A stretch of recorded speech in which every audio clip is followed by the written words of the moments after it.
Enlace con el mundo árabe, programa producido por el Foro Argentino Árabe de Reflexión y Debate, con la participación de Julio Atencio y Néstor Suleiman.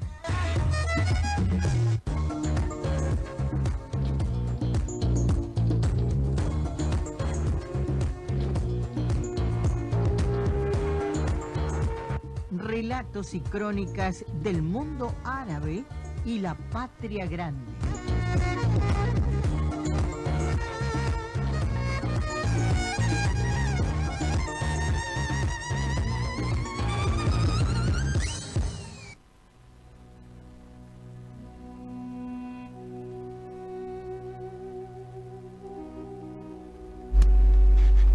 Buenas tardes o buenos días.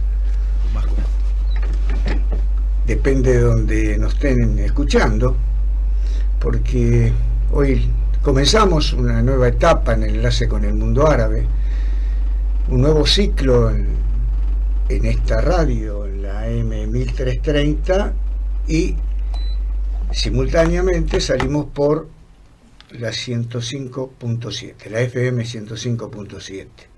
Un nuevo ciclo, una nueva etapa de este programa que comenzó hace años y que tiene una versión radial o un formato radial y otro audio digital. Queremos en primer lugar agradecer a Sofía y a Daniel Mariatti por esta oportunidad, por ofrecernos este espacio para difundir nuestro mensaje, nuestra propuesta. Hoy vamos a estar acompañados en controles por Daniel Altamiranda y en estudio con el columnista del Centro Cultural Argentino Iraquí, Ismael Brahim. Hablamos de nuestra propuesta. Bueno, esto tiene que ver con información y noticias del mundo árabe, la relación de ese mapa político que se extiende desde el extremo poniente del Magreb, desde Mauritania hasta el Golfo Árabe, esas relaciones con estos países que conforman esta gran patria árabe con América Latina. De ahí la importancia de la incidencia de las relaciones entre nuestra región con esa amplia región geográfica. Por supuesto que hay temas centrales en el abordaje y en el análisis de estas problemáticas, de estas cuestiones que afloran en el mundo árabe. Hay tres temas muy importantes que permanentemente van marcando la agenda en las cuestiones relacionadas con esa amplia región geográfica. En primer lugar, el tema palestino.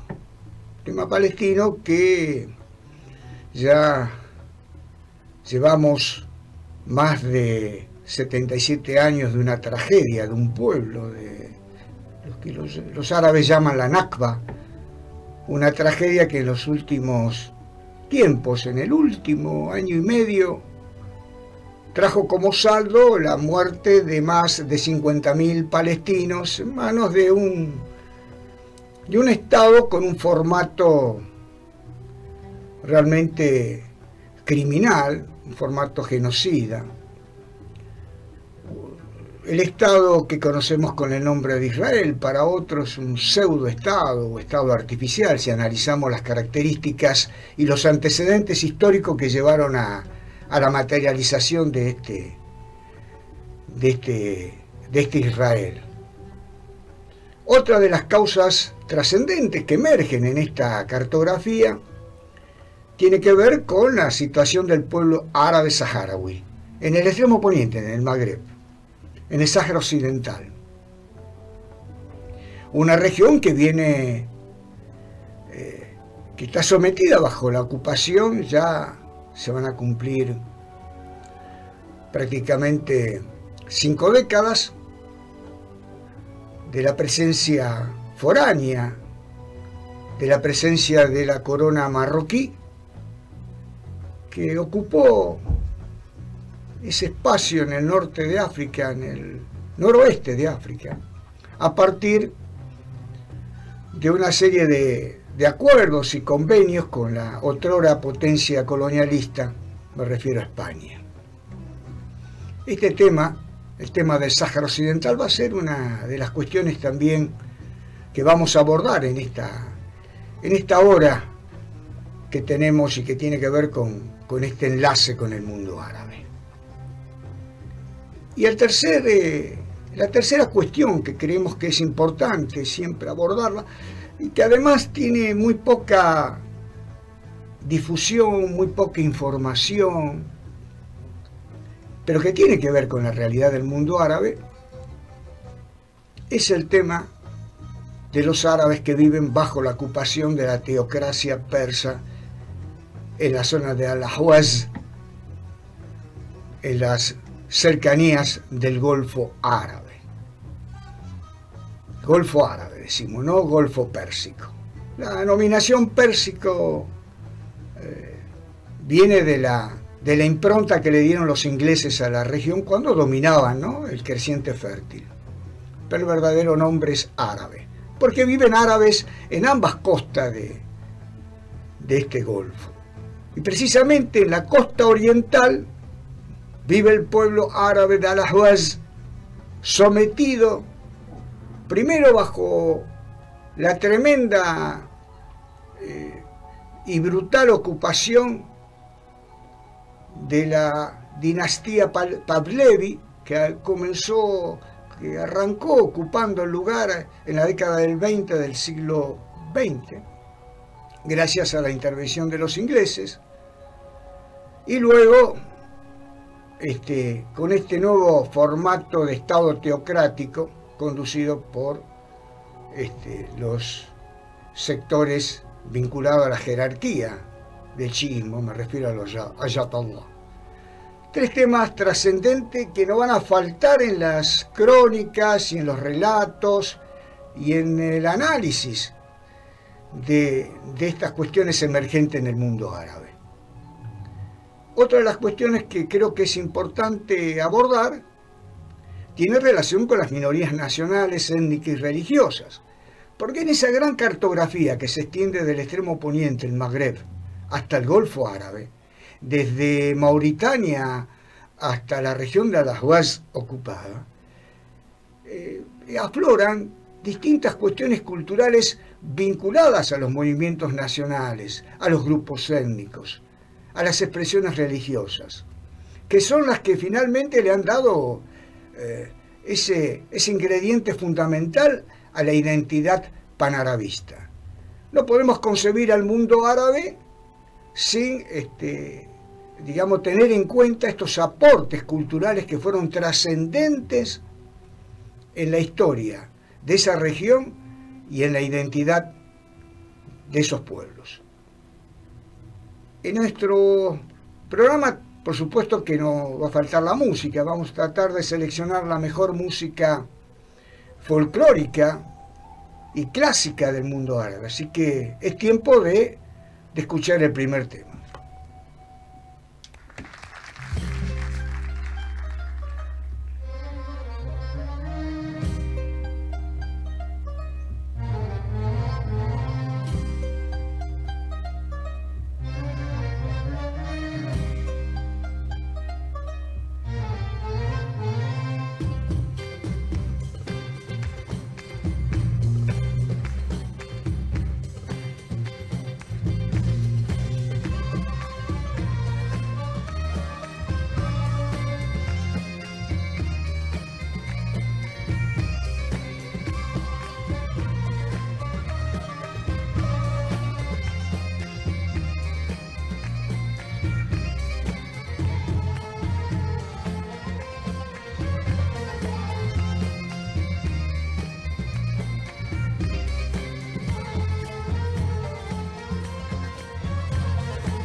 كله رضا رضا اللي حبك غير عمري ونسم بي.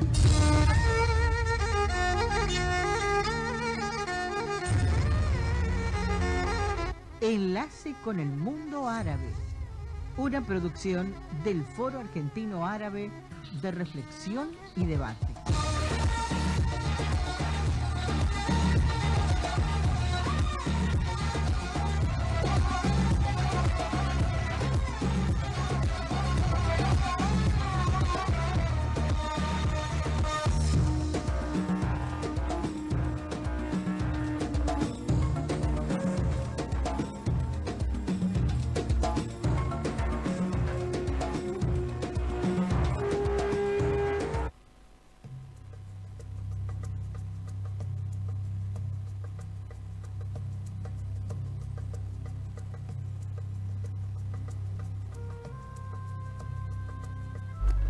Se conmemora, se recuerda el Día de la Tierra Palestina.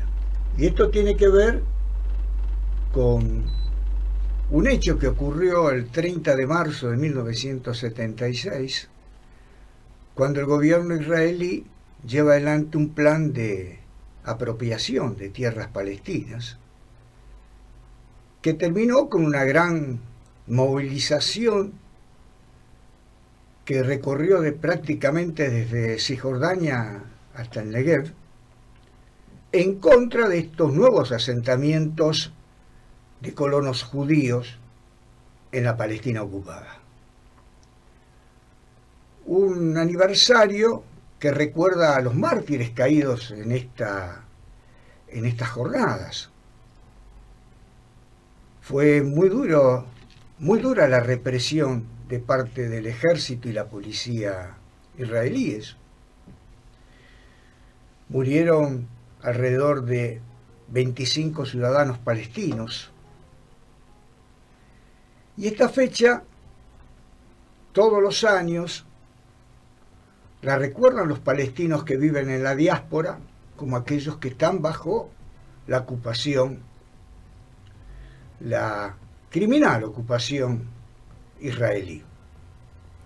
Una ocupación, como decíamos al comienzo, que ya tiene más de 77 años, que hubo una antesala previa a lo que fue la división de Palestina por una resolución de Naciones Unidas en 1947. Y cuando digo antesala me refiero a aquellos atentados perpetrados por los grupos terroristas sionistas que bajo el nombre de Irgun Stern salían a realizar actos vandálicos en las aldeas palestinas.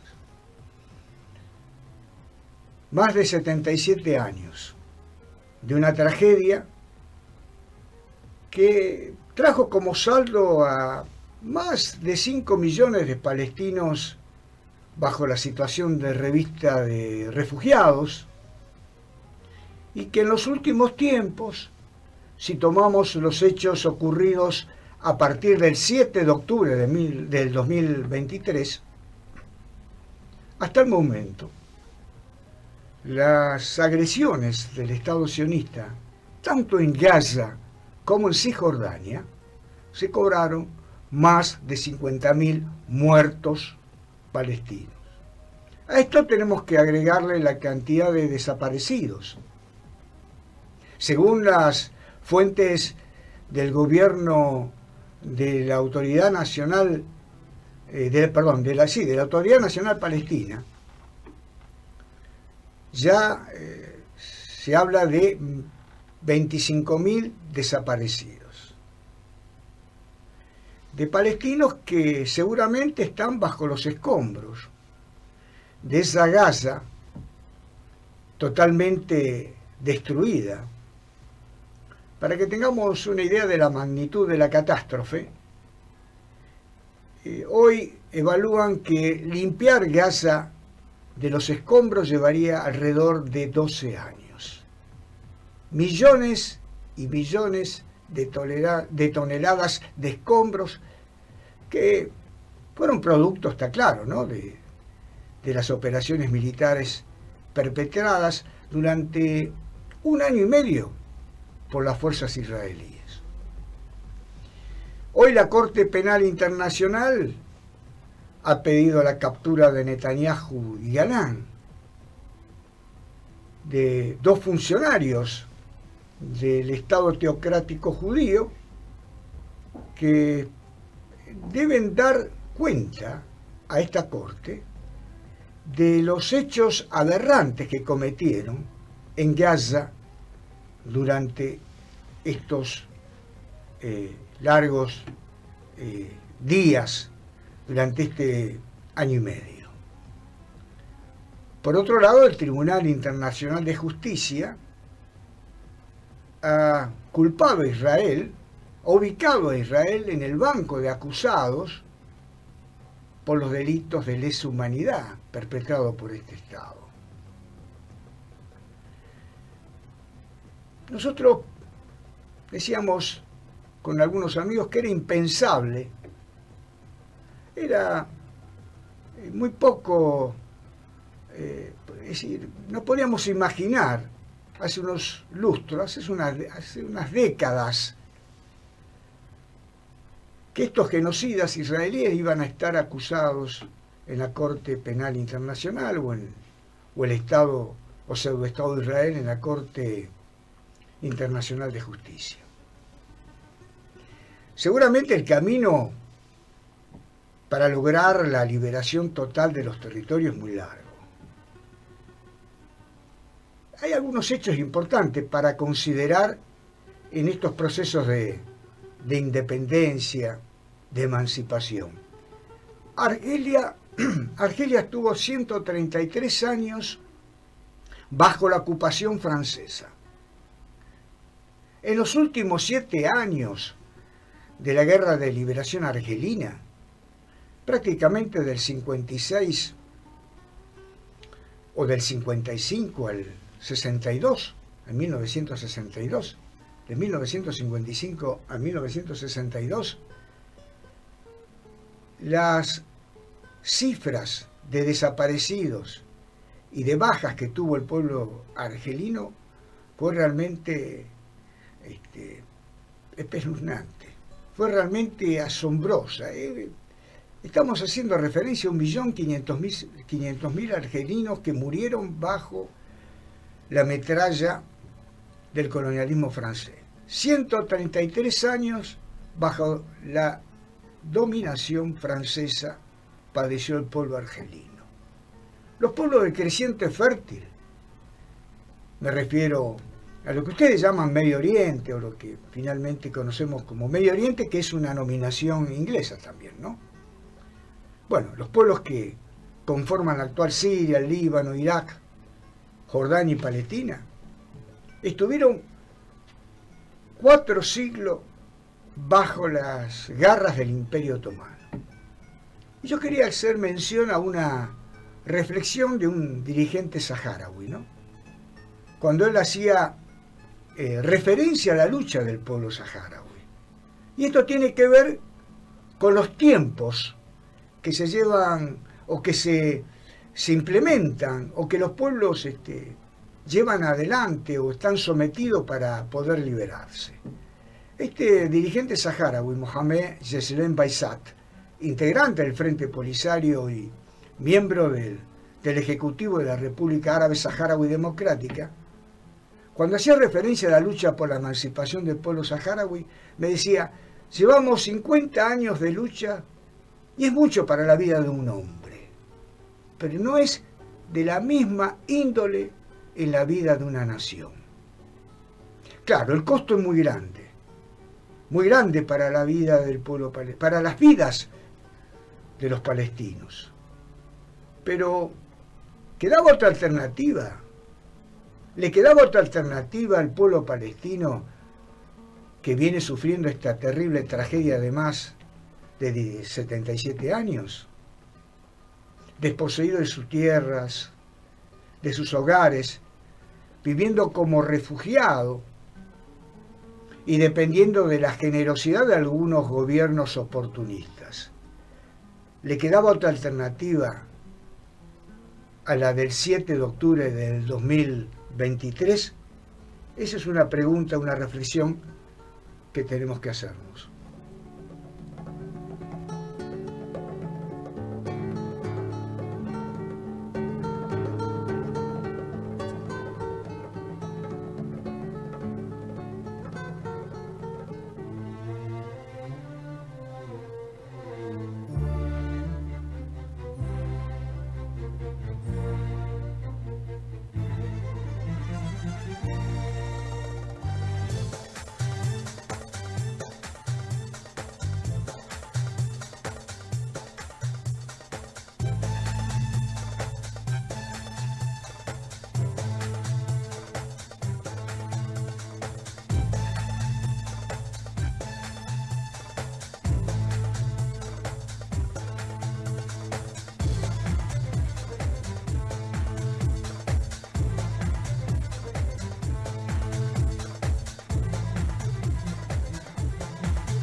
Este espacio que tiene que ver con la columna de Brahim, de Ismael Brahim, tiene relación con la columna del Centro Cultural Argentino Iraquí. Buenos días, ¿qué tal? ¿Cómo andamos? Muy buenos días. ¿Qué tal, Ismael? Muy bien, por suerte. ¿Cómo te trata toda la investigación que tiene que ver con la época precristiana y los aportes que tienen relación con las civilizaciones que florecieron en el antiguo Irak, ¿no? Digo, ¿cómo te trata? Porque estás investigando permanentemente y sé que tenés algunos problemas con algunos objetos, algunas réplicas. Ya vamos a hablar de eso. Sí, ya Bien. hay mucho. Bueno, ¿qué nos trajiste hoy? Digamos, en esto que tiene que ver con las civilizaciones que dieron luz, que avanzaron, en una etapa importante, lo ubicamos en la era precristiana, desde el 3000 antes de Cristo hasta prácticamente lo que fue la hegemonía de las dinastías sargónidas, de la dinastía de los Sargones, con Sargón II como iniciador, y todos estos aportes desde lo lingüístico, desde la tecnología, de la técnica aplicada a la tierra. Hoy preparaste un tema muy especial que tiene que ver con la temperatura, ¿no? Sí, es un tema muy especial, es toda una investigación de cómo se refrigeraba en todo lo que viene siendo la antigua Mesopotamia y Egipto, y es una muestra de lo avanzados que eran y cómo uno puede seguir aprendiendo y puede seguir utilizando estas técnicas. Toda esta investigación nace de comparar un poco cómo estamos ahora con estas condiciones extremas, y podemos pensar que estas personas hace miles de años ya estaban adaptándose y estaban prosperando en entornos tan duros como estos. Estamos hablando de que son temperaturas superiores a los 40 grados, clima desértico, donde todo esto era bastante complicado de sobrellevar y no tenían las facilidades que tenemos ahora, como refrigerar los alimentos en el freezer o en la heladera, sino que ellos lograron conseguir soluciones realmente creativas para esto. Y en ese sentido creo que de algo sirvió, ¿no? Toda esa ingeniería utilizada en esos años que, bueno, nos ubicamos aproximadamente el segundo milenio antes de Cristo. Sí. Lo primero que encontré fue obviamente la antigua Mesopotamia, que fueron los primeros en encontrar una técnica que se llama refrigeración por evaporación. Se encontraron pruebas de estas técnicas en la ciudad de Ur, que se utilizan recipientes sin terminar, y uno pensaba que es que no tenían la tecnología para terminar los recipientes y crearle la película que tienen los recipientes de barro o los recipientes de arcilla, pero no, era todo lo contrario. Se encontraron luego recipientes de arcilla terminada, pero estos incompletos tenían un fin específico, que era que el agua se filtrara por los poros. Entonces, al combinar dos de estos elementos, una vasija dentro de otra, y agregando arena en medio o no agregando arena y aprovechando las propiedades porosas que tiene la arcilla sin terminar de cocinar, se crea un principio de evaporación que mantiene frío lo que haya adentro del recipiente. Lo que hacían era agregar agua en los costados, taparlo con una tela, y de esta forma el alimento de adentro se refrigeraba a una buena temperatura que permitía que estos alimentos duraran mucho más. Una heladera, digamos, es decir, digamos, un método bien doméstico, pero que le daba resultados, claro está, ¿no? Es decir, en estas cuestiones que tienen que ver con, bueno, se usaba mucho también los alimentos, digamos, cocidos en sal, ¿no? Es decir, algunos de ellos que perduraron hasta el día de hoy. Por ejemplo, hay una comida que se la adjudican los armenios, también los turcos y los árabes, dicen que les pertenece, y es el adi pasterna, ¿no? Que es una carne conservada con muchos muchos ingredientes, secada, y que según algunos especialistas es un plato que pertenecía a la gastronomía en el sur de Turquía. Ahora, ahí está la disputa, ¿no? Si era de los hititas, de los asirios, cómo luego esa comida llegó en manos de los armenios, ya en tiempos mucho más recientes, ¿no? Pero en la gastronomía, digamos, armenia hoy lo presenta como un plato típico de eso. Sin embargo, no. Pertenece a otro, digamos, es de otro origen. La pertenencia es, o tiene que ver con algún pueblo del creciente fértil de Asia Menor, pero que está esa disputa, porque bueno, es una zona de confluencia de distintas culturas, y hay también mucha, digamos, preponderancia de un sector con respecto a otro, mistura, y hoy, bueno, se dan estos problemas, ¿no? Es decir, Sí. ¿qué otro aporte importante que vos considerás? Porque hablando en el tema de la escritura se inventó en la Mesopotamia, ¿no? Es decir, y hablando de la escritura, yo recuerdo en otro programa hacíamos referencia a una carta de un quejoso. Sí, la famosa carta de Ur, que era la primera carta de queja de la historia. Es decir, la escritura en tablillas de barro estaba muy avanzada.